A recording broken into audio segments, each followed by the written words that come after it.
وتدلوا بها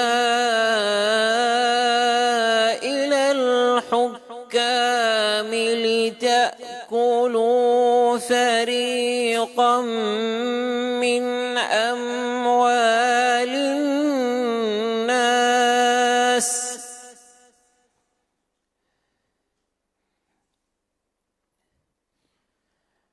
فريقا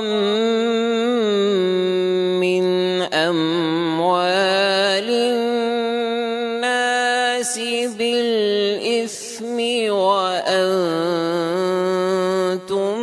تعلمون।